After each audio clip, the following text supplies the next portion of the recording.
versículos 13. Estamos meio cansados também, porque estávamos lá no encontro. Então, se o raciocínio faltar, né? E se eu ficar gaguejando mais do que eu fico, né?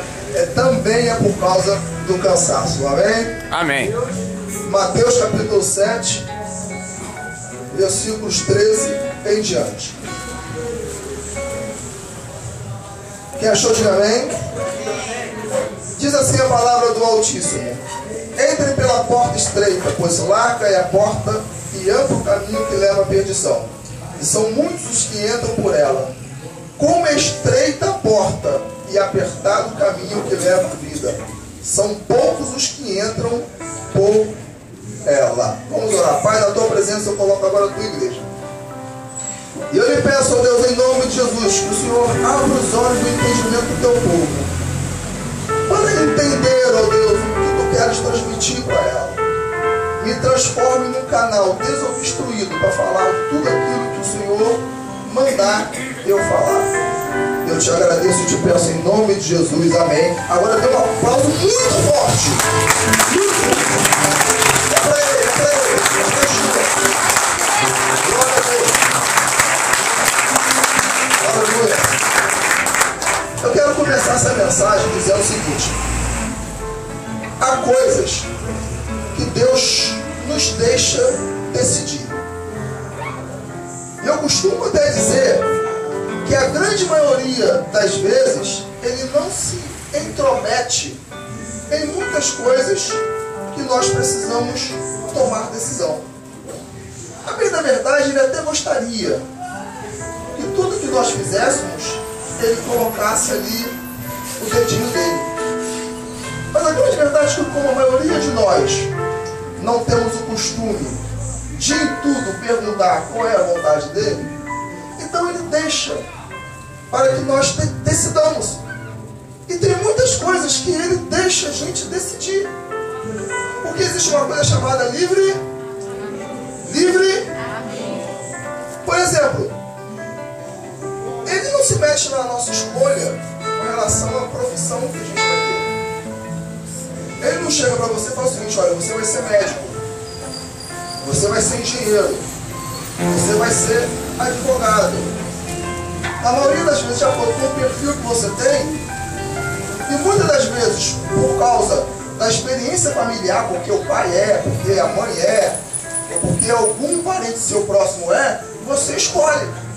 Geralmente, médico, ele sempre tem na família uma família de médico. Às vezes o pai é médico, às vezes o tio é médico. Ou seja, Deus não se promete. De repente, Deus até gostaria que ele tivesse uma outra profissão, porque toda regra tem sua exceção. Não é verdade?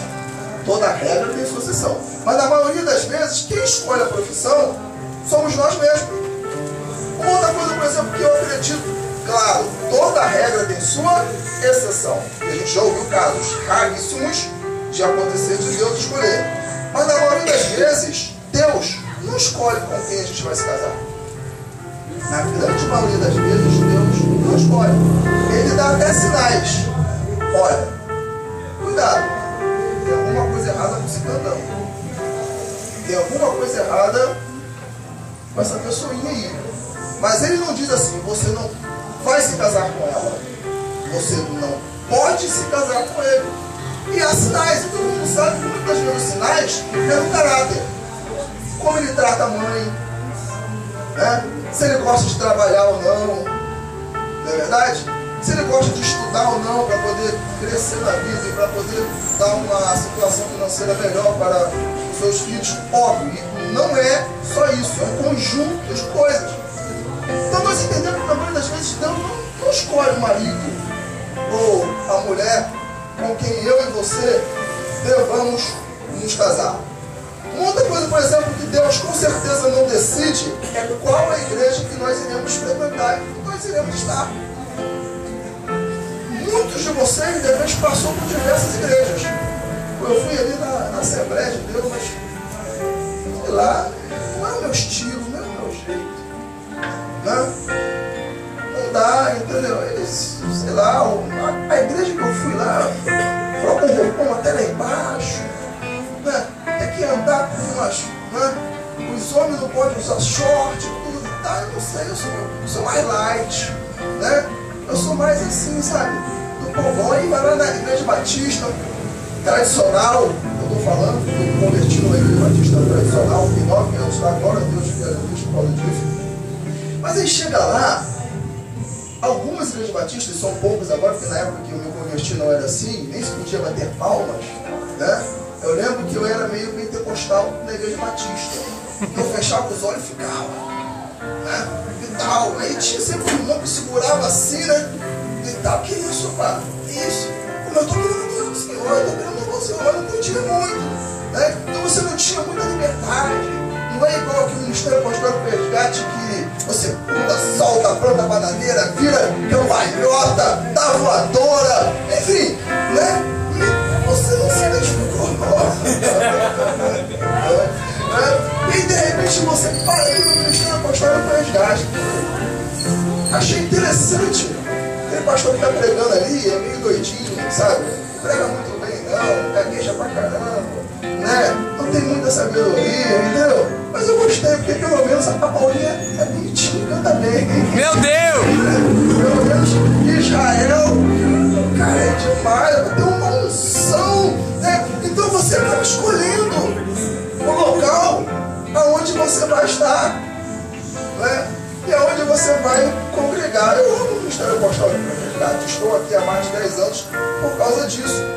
Muita coisa, por exemplo, que Deus com certeza não escolhe para nós é a cor da pessoa com quem você vai namorar. Deus não manda descer um anjo só para o seguinte: olha, eu quero que aquela minha filha case com aquele moreninho. Não, eu quero que ele case com aquela loirinha. Não, eu quero que ela case com aquele baixinho, com aquele gordinho.